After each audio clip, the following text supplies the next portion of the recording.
వృశ్చిక రాశి. ఈ వృశ్చిక రాశి వారికి మనకి అమావాస్య వెళ్ళిపోయిన తర్వాత జూలై నెల 2024 సంవత్సరంలో ఈ నెలంతా కూడా ఏ విధంగా ఉండబోతోంది అనేటటువంటి దాన్ని ప్రొఫెసర్ డాక్టర్ ముల్లపూడి సత్యనారాయణమూర్తి నేను మీకు తెలియజేస్తున్నాను. ముందుగా మనకి ఈ యొక్క ఈ రాశిలో ఏమిటది వృశ్చిక రాశి.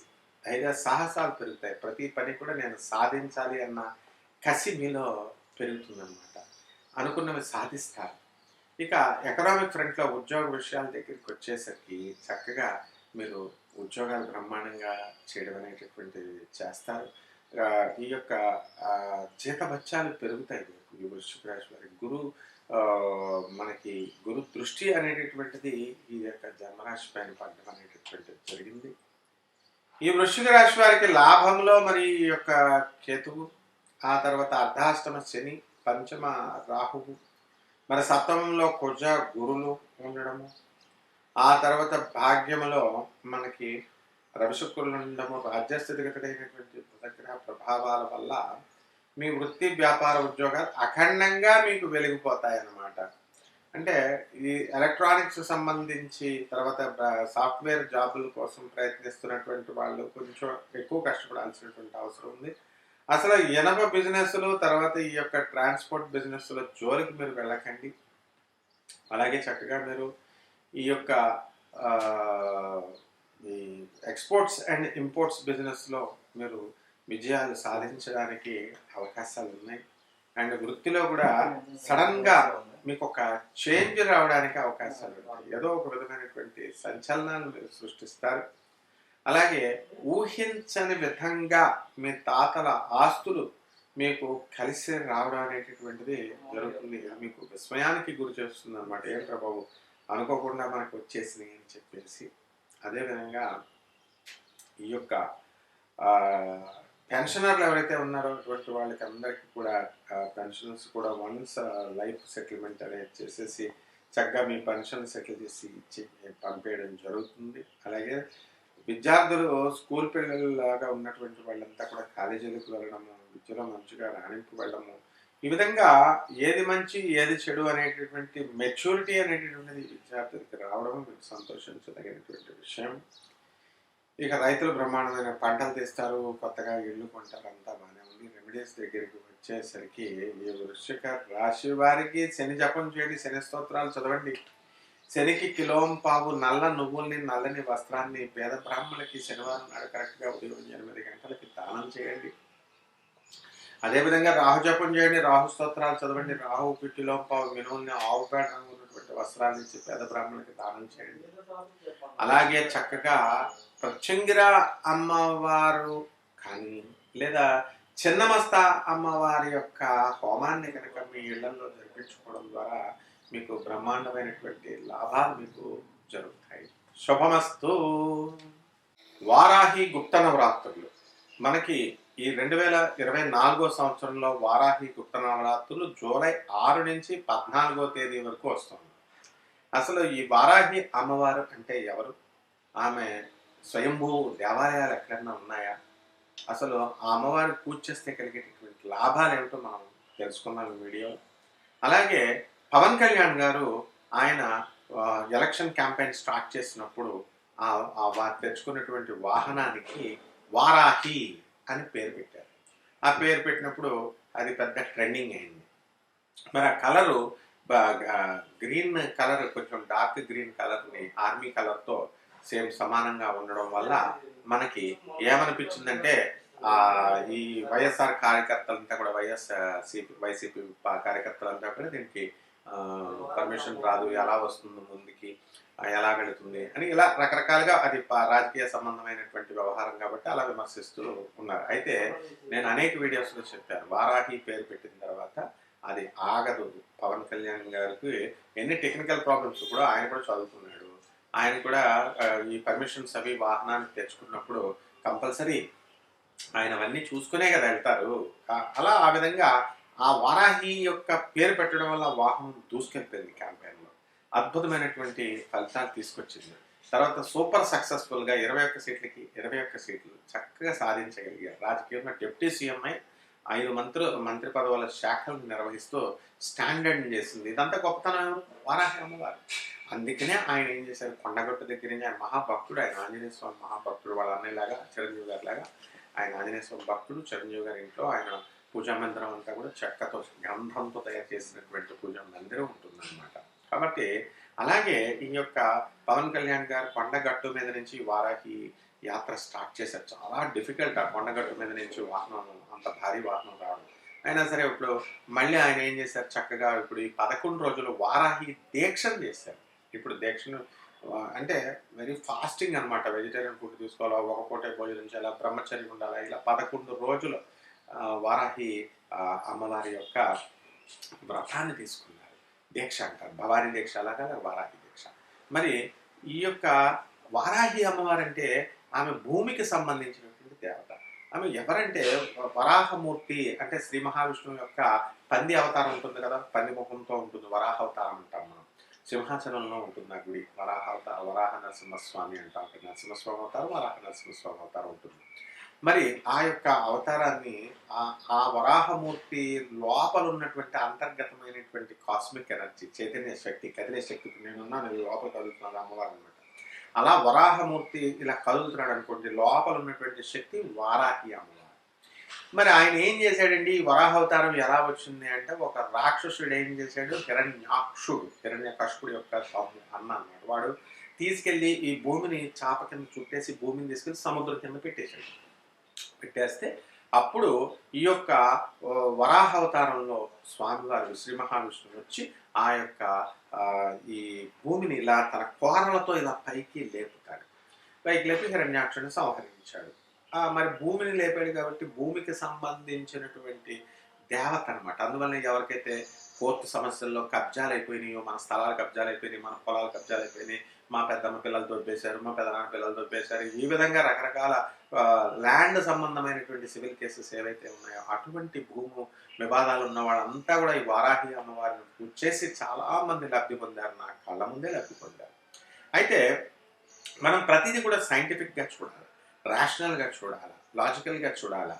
కాబట్టి ఈ యొక్క సృష్టి మనకి సోలార్ సిస్టమ్స్ 3 × 10⁻11 అంటే అన్ని కోట్ల సోలార్ సిస్టమ్స్ ఉన్నాయి, పాలపుంతలు ఉన్నాయి. ఆ సోలార్ సిస్టమ్స్లో మిల్కీ వే మనకి దగ్గరగా ఉన్నటువంటి సోలార్ సిస్టమ్లో మిల్కీ వే పాలపుంత అన్నాం. అక్కడ మనకి సూర్యుడు ఇలా ఉన్నాడు, భూమి ఇక్కడ ఉంది, చంద్రుడు, ఇలా మనకి సోలార్ సిస్టమ్ నవగ్రహాలు ఇలాగా ఉన్నాయి కదా, ఒకదాన్ని ఒకటి గురుత్వాకర్షణ శక్తితో ఒకటి ఆకర్షించుకుని ఉంటాయి అన్నమాట. అయితే అందులో ఏమాత్రం ఒకటి కనుక పక్కకి తప్పిందనుకోండి, సృష్టి మొత్తం పడిపోతుంది, నాశనం అయిపోతుంది. ఎలా అంటే దొమ్మరి వాళ్ళు ఉంటారు, ఆడతారు, తాడు కట్టి ఆడతారు, దానిపైన ఒక అబ్బాయి నడుస్తూ ఉంటాడు. నడుస్తుంటే ఏమాత్రం ఇలా కర్ర పట్టుకొని బ్యాలెన్స్ చేసుకొని ఆ తాడు మీద నడుస్తాడు. ఏమాత్రం చిన్న బ్యాలెన్స్ తప్పినా వెంటనే కింద పడిపోవడం అనేటటువంటిది జరుగుతుంది. కాబట్టి ఆ విధంగా ఈ యొక్క సోలార్ సిస్టంలో మనకి ఈ భూమి అనేటటువంటిది మనం పక్కకి జరిపేశాడు అనమాట. పక్కకి హిరణ్యాక్షుడు తీసుకెళ్ళిపోవడం వల్ల సృష్టి వినాశనాన్ని కోరుకున్నాడు. సృష్టి వినాశనం అవుతుంది కాబట్టి స్థితికారకుడు, ఈ ప్రపంచం అంతా కూడా మళ్ళీ దాన్ని రక్షించాల్సినటువంటి బాధ్యత, నుంచోబెట్టాల్సినటువంటి బాధ్యత శ్రీ మహావిష్ణువుది. కాబట్టి ఆయన ఏం చేశాడంటే ఈ యొక్క భూమిని తీసుకెళ్లి యథాస్థానంలో డిస్ప్లేస్ చేశాడు అనమాట హిరణ్యాక్షుడు. ఆ డిస్ప్లేస్ చేసిన దాన్ని మళ్ళీ ఈయన తీసుకొచ్చి మళ్ళీ రీప్లేస్ చేశాడు. ఇది సైంటిఫిక్గా మనం హిరణ్యాక్షుడి కథనం నుంచి మనం తెలుసుకోవాల్సింది. సరే, బాగుంది. ఇప్పుడు ఈ వారాహి అమ్మవారి స్వయంభూ దేవాలయం ఎక్కడుందంటే కాశీ మహాక్షేత్రంలో ఉంది. కాశీ గుడిలో భూగర్భంలో క్రింద పక్కన వారాహి అమ్మవారి గుడి ఉంటుంది. మేమంతా కూడా అందరూ వెళ్తాం. పెద్ద భారీ విగ్రహం ఉంటుంది. అయితే పూజారి వచ్చి తెల్లవారుజామున 5 గంటలకల్లా పూజ చేసేయడము, సూర్యోదయంకి ముందే తాళం వేసేసి వెళ్ళిపోతాడు. ఎందుకంటే అమ్మవారిని చూసి గడుచుకుంటాడు. అంత భయంకరంగా పెద్దగా ఉంటుంది అన్నమాట అమ్మవారి విగ్రహం. అయితే ఈ కిటికీలో నుంచి మాత్రం మనం చూడాలి అమ్మవారి ముఖాన్ని. డైరెక్ట్గా కిందకి దిగి లోపలికి ఆ పంతులు గారు ఉన్నప్పుడు కూర్చుంది తప్ప మిగతా అప్పుడంతా కూడా కిటికీలో నుంచి చూసే విధంగా అక్కడ ఏర్పాటు చేయడం అయింది. ఈ వారాహి అమ్మవారు కాశీ క్షేత్రానికి క్షేత్రపాలకురాలన్నమాట. అందువలన ఈ కాశీ యొక్క ఎవరైతే అసుర శక్తులు, ఆ మైలు ఉన్నటువంటి వాళ్ళు కాశీ అపవిత్రం చేద్దామని కాశీ క్షేత్రానికి ఎవరైతే వస్తారో అటువంటి వాళ్ళని రానివ్వకుండా దుష్టాత్మల్ని, పిశాచాలని, ఇలాంటి వాటిని ఏవి కూడా రాకుండా ఈ వారాహి అమ్మవారు రక్షిస్తూ ఉంటుంది. అయితే ఈ వారాహి అమ్మవారు మరి ఉగ్రశక్తి చాలామంది భయపెడుతూ ఉంటారు. ఎలాగా ప్రత్యంగిర అమ్మవారిని, వారాహి అమ్మవారిని వీళ్ళు చాలా ఉగ్రశక్తులండి, వీళ్ళకి పూజ చేయకూడదని కొంతమంది, చేయొచ్చని కొంతమంది. ఆ తర్వాత కొంతమందేమో ఈ పసుపు కొమ్ములు వేస్తారు. తర్వాత వారాహి ప్రత్యంగిర హోమం అని చెప్పి అందులోనేమో విస్కీని వేస్తారు కొంతమంది. ఇలా రకరకాలుగా ఎవరిష్టం వచ్చినట్టు వాళ్ళు చెబుతూ ఉన్నారు. కానీ ఇందులో వాస్తవం ఏమిటంటే, ఒక అధర్వణ పండితుడిగా నేను చెప్తున్నాను. ఇక్కడ వారాహి అమ్మవారు ఈ తీవ్రమైనటువంటి శక్తి కాదు, ఉగ్రశక్తి కాదు, సాత్వికమైనటువంటి శక్తి.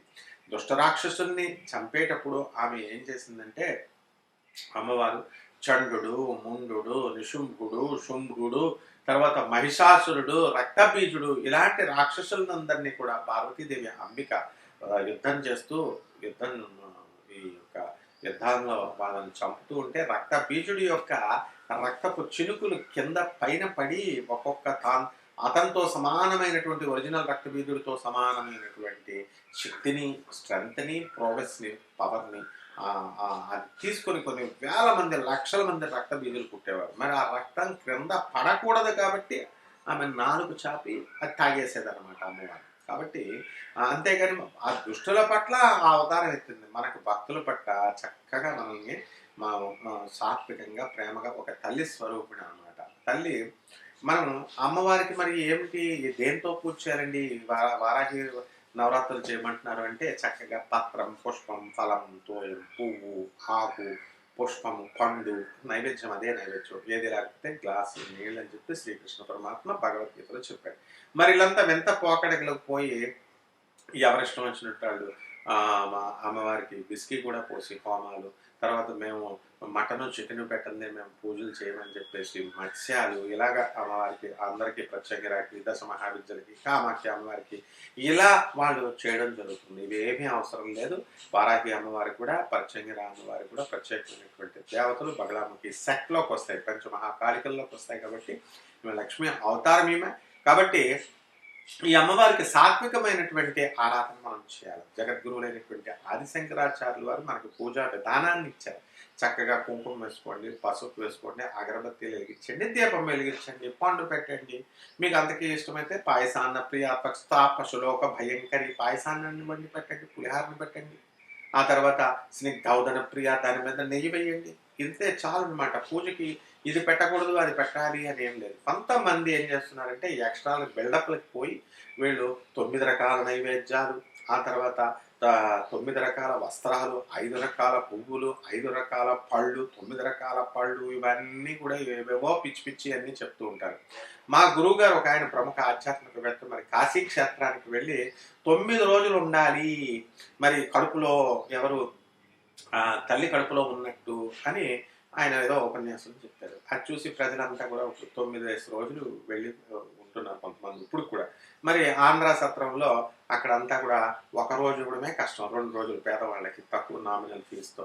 మరి ఒక్కొక్కళ్ళు వెళ్ళి ధనవంతులంతా అంత ఖర్చు పెట్టే ఔదార్యం ఎవరికి లేదు. కాబట్టి ప్రతి ఒక్కడు కూడా మినిమైజ్ చేసుకోవాలనే చూస్తున్నాడు.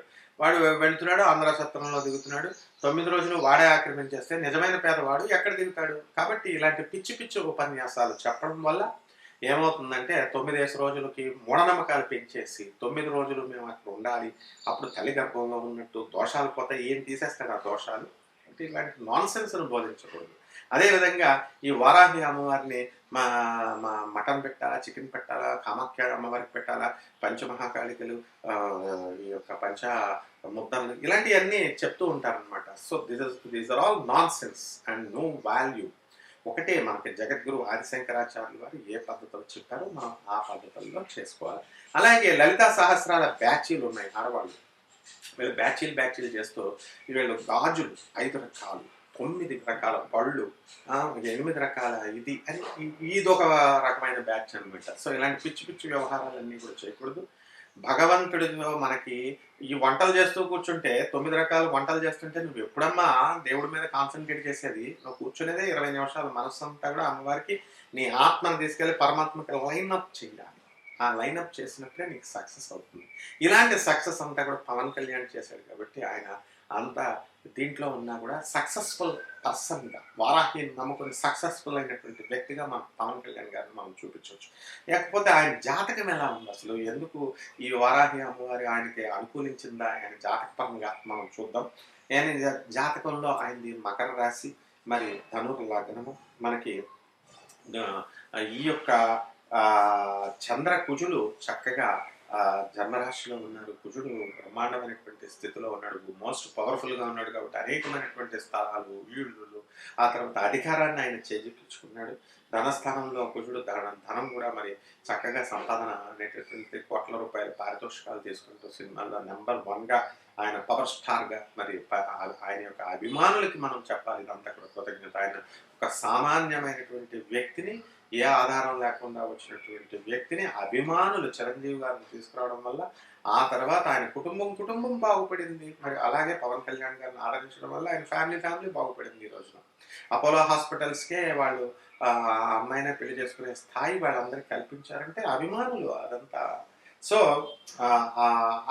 అలాగే ఈ యొక్క వృషభ రాశిలో శని, అలాగే కేతు మరి కర్కాటక రాశిలో ఉండడం, రవి బుధ శుక్రులు చక్కగా సింహరాశిలో ఉండడం, ఇదంతా కూడా పవన్ కళ్యాణ్ గారికి అవన్నీ కూడా కలిసి వచ్చినాయి. మరి లగ్నంలో గురుడు, మరి ఈ యొక్క వృశ్చిక రాశిలో గురుడు, కొంతమంది వృశ్చిక లగ్నం అని కొన్ని ఆ కస్పు పీరియడ్లో పుట్టారు ఆయన వృశ్చిక లగ్నానికి, ధనుర్ లగ్నానికి మంచి. అదేవిధంగా మనం చిరంజీవి గారి జాతకాన్ని చూసుకుంటే మరి రవి బుధ శుక్ర కుజులు సింహరాశిలో ఉన్నారు. ఈయనకి కుజులు విడిపోయి మకర రాశిలోకి వచ్చేయడం జరిగింది. మరి అదే ప్రభాస్ గారికి అదే కుజుడు కర్కాటక రాశిలో ఉండడం నేచపట్టడం జరిగింది. అంటే ఇలా వేరియేషన్స్ ఉంటాయన్నమాట. కాబట్టి ఈ యొక్క రవి బుధ శుక్రుల కాంబినేషన్ సింహరాశిలో మంచిది. కాబట్టి అనేకమైనటువంటి ప్రభుత్వంలో కూడా మరి సింహరాశిలో ఉన్నటువంటి రవి ఆధిపత్యాన్ని ఇచ్చి ప్రభుత్వ అధికారాన్ని ఆయన చేపట్టాడు. కాబట్టి నిస్సందేహంగా నా భక్తురాలు ఒక ఆమె అడిగింది, ఏమండి మరి ఆయన జగన్ ఫ్యాన్ అనమాట ఆమె అయితే, ఏమంటే మరి పవన్ కళ్యాణ్ గారు ఏకంగా వారాహి దీక్ష చేసేస్తున్నారండి, మరి చక్కగా అంటే చేస్తే చేయనమ్మా, నువ్వు కూడా చెయ్యి, జగన్ గారిని కూడా చేయమను అని చెప్తే ఏమంటుంది, ఏమోనండి ఆయనకి వారాహిదేవి ఏకంగా ప్రత్యక్షమైపోయి అధికారాలన్నీ ఆశీర్వదించేసి ఇచ్చేసిందేమో అండి అంటే, అవునమ్మా ఖచ్చితంగా ఇస్తుంది, మీకు కూడా ఇస్తుంది. కాబట్టి ఆ నవ్వు వచ్చింది నాకు ఆ ప్రశ్నకి. కాబట్టి ఖచ్చితంగా ఎవరైతే భక్తితో ఈ వారాహి గుప్త నవరాత్రులు జూలై 6 నుంచి 15వ తేదీ వరకు జరుగుతుంది. చక్కగా బ్రహ్మచర్య దీక్ష పాటించండి. 9 రోజులు కాబట్టి నేల మీద పడుకోండి. తర్వాత ఒంటిపూట భోజనం చేయండి. రోజు బిర్యానీలు, పిజ్జాలు, బర్గర్లు తినేస్తారు కదా, బిర్యానీలు ఎక్కడ ఖాళీ ఉంచట్లేదు కదా. ఇప్పుడు మీరు చక్కగా దీక్ష చేయండి. ఒక ఆవిడ నాకు ఫోన్ చేస్తే, ఏమంటే బ్రహ్మచర్యం అక్కర్లేదు అన్నారు కదండి మీరు, గురుచరిత్ర పారాయణకి బ్రహ్మచర్యం అవసరమా అండి అని అడిగారు. ఒక 9 రోజులు ఇలాగా, ఇక 3 రోజులు 5 రోజులు వాటిని ఖచ్చితంగా బ్రహ్మచర్యాన్ని పాటించి చేయండి. అలాగే ఎక్కువ రోజులు చేస్తున్నారు అనుకోండి, 40 రోజులు 41 రోజులు, అలాంటిది బ్రహ్మచర్య దీక్ష అవసరం లేకుండా మామూలుగా చేసుకోండి. అంటే అదంతా మీరు మీ వీలుని బట్టి మీరు చేసుకోవాలి. అలాగే ఈ యొక్క చేసినటువంటి 7 రోజులు కూడా బ్రహ్మచర్యం అంటే ఏంటంటే భర్తకు దూరంగా ఉండడము అట్లాంటివి కాదమ్మా. బ్రహ్మచర్యంతో బ్రాహ్మణ అంటే బ్రహ్మచర్యము అంటే బ్రహ్మములో చరించడం. ఎంతసేపు 24 గంటలు రోజులో ప్రతిక్షణము కనీసం ఆ దీక్షలో ఉన్నప్పుడు ఆ భగవంతు నామం జపము, ఆ అమ్మవారి గురించి ఆలోచించడం, అమ్మవారి స్తోత్రాలు చదువుకోవడం, అమ్మవారిలో లీనమై ఉండడం. అంతేగాని బ్రహ్మచర్యం అంటే ఏదో డిఫరెంట్గా మీరు ఆలోచించడం కాదు.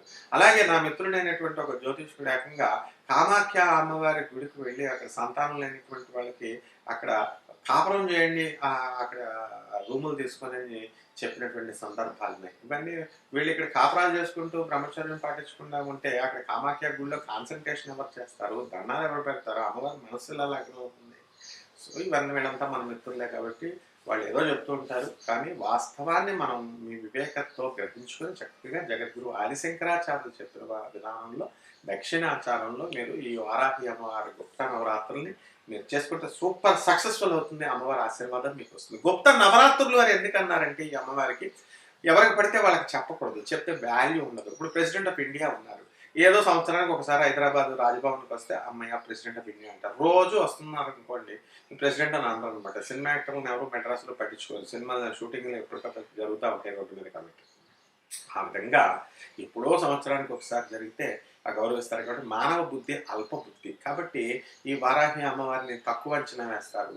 తర్వాత ఈ పూజా విధానాన్ని తక్కువ అంచనా వేస్తారు అల్ప బుద్ధితో. కోరికలు పెద్ద లిస్ట్ ఉంటుంది.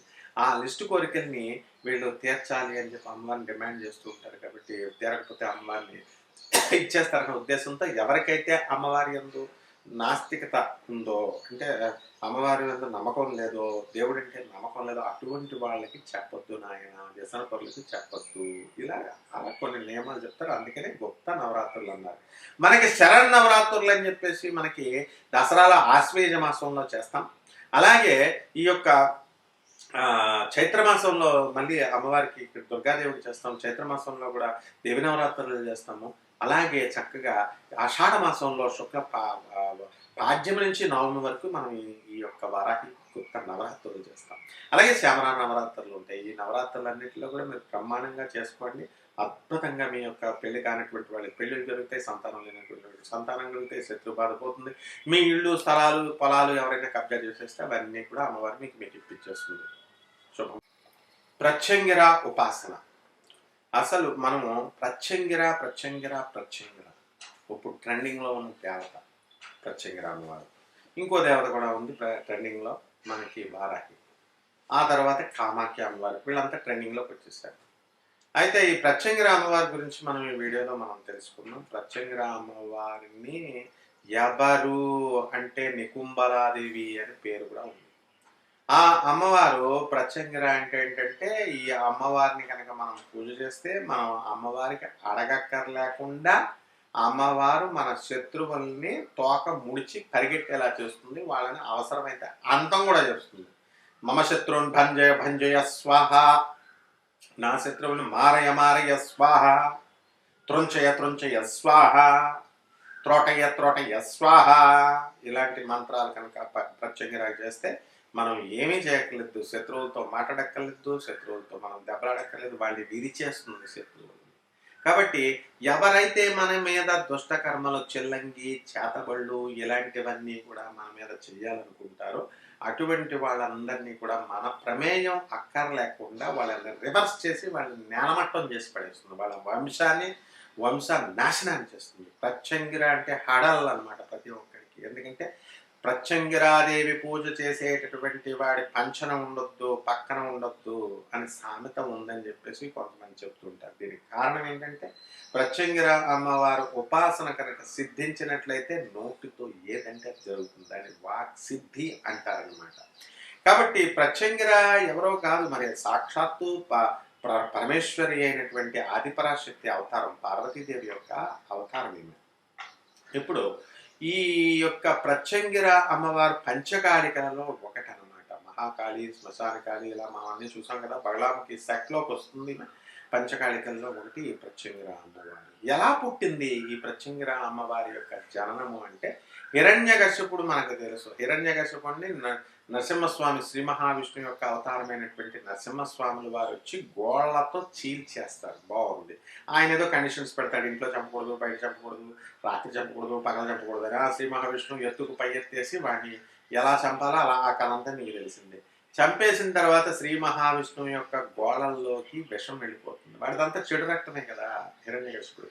వెళ్ళిపోయినప్పుడు ఈ యొక్క గోళ్ళంతా కూడా విపరీతమైనటువంటి భరించడానికి నొప్పి వస్తుంది. మనకి పిప్పని నొప్పి వస్తే ఎలా ఉంటుందో ఆ విధంగా నరసింహస్వామికి అంత నొప్పి వచ్చింది అనమాట. అది తట్టుకోలేక ఆయన సాక్షాత్తు సృష్టిని సృష్టించినటువంటి వాడు, పాలన చేసేటటువంటి వాడు, లయం చేసేటటువంటి బ్రహ్మ విష్ణు మహేశ్వరులు ఇద్దరు అందరూ కూడా ఒకటే. కాబట్టి ఒకటే రూపం. కాబట్టి ఆ శ్రీ మహావిష్ణువు మనం పిప్పని నొప్పి ఆడితే ఎట్లా డాన్స్ చేస్తామో అట్లా బాధలు పడుతుంటే అప్పుడు శ్రీ మహాలక్ష్మి ఏం చేస్తుంది, మేడి పండు తీసుకొచ్చి, మేడి ఆకులు తీసుకొచ్చి ఆ రసంతో ఇక్కడ వాళ్ళకి ఇలా అద్దినప్పుడు మొత్తం ఏమైంది, ఆ యొక్క నొప్పంతా కూడా తొలగిపోయింది.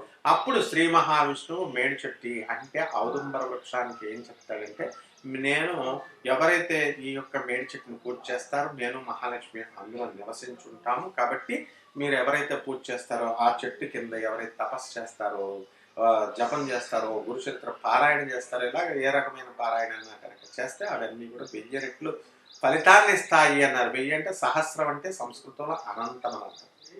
కాబట్టి అటువంటి నరసింహస్వామి విపరీతంగా ఇక కోపం వచ్చేసింది. చంపిన తర్వాత ఆ కోపాన్ని కంట్రోల్ అవ్వట్లేదు. నీ మొగుడే కదమ్మా వెళ్ళమ్మా అంటే లక్ష్మీదేవి వెళ్తే ఇలాగా తోసిపారేస్తాడు. ప్రహ్లాదుడు భక్తుడు నువ్వే కదరా నాయన అంటే ఆయన్ని కూడా ఇలా తోసిపారేస్తాడు. ఆయన కోపం కంట్రోల్ అవ్వట్లేదు. అప్పుడు చెంచులక్ష సినిమాలో అక్కినేని నాగేశ్వరరావు గారి దాంట్లో మనకి ఇక్కడ ఏలూరు నాచారం అని ఉంటుంది. ఆ ఏలూరు తోపడానికి దగ్గర హైదరాబాద్కి దగ్గరలో అక్కడ చెంచులక్ష్మిని చూపిస్తే ఆయన శాంతపడినట్టుగా సినిమాలు చూపిస్తారు. అసలు వాస్తవం ఏంటంటే ఆయన కోపాన్ని ఎంతటికీ కూడా కంట్రోల్ కాకుండా మొత్తం ఆయన హుంకారాలకు మొత్తం సృష్టి అంతా కూడా నాశనం అయిపోతుంది. ఈయన కంట్రోల్ చేయాలి కాబట్టి శివుడు ఏం చేస్తాడు, వీరభద్రుడిని సృష్టించి వీరభద్రుడిని పంపిస్తాడు కంట్రోల్ చేయడం. ఇక వీరభద్రుడు ఈయన యుద్ధం చేస్తుంటే శివుని ఎంత బతిమాలినా నరసింహస్వామిని ఆయన కంట్రోల్ కాడు. అప్పుడు వీరభద్రుడు యుద్ధం చేస్తున్నా కూడా వీళ్ళిద్దరే యుద్ధంతో మొత్తం లోకాలే నాశనం అయిపోయేలాగా ఉన్నాయి. అటువంటి టైంలో ఈయన శివుడు ఏం చేస్తాడంటే శరభేశ్వరుడిగా మారుతాడు. శరభ అంటాం కదా, ఆ శరభేశ్వరుడిగా మారి ఆ శరభేశ్వరుడు అవతారంలో వెళ్ళి ఈ నరసింహస్వామిని ఇలా పట్టుకుంటాడు వాళ్ళతో. ఆ సింహంలాగా అదొక యానిమల్ అనమాట, ఒక జంతువు. పట్టుకోగానే అప్పుడు నరసింహస్వామి నుంచి వీళ్ళిద్దరి యుద్ధాల నుంచి ఒక వేవ్స్ అనేటటువంటి ఒక ఆరాలాగా వస్తుంది. అందులోకి దేవతలు వెళ్ళలేరు, ఎవరు వెళ్ళలేరు.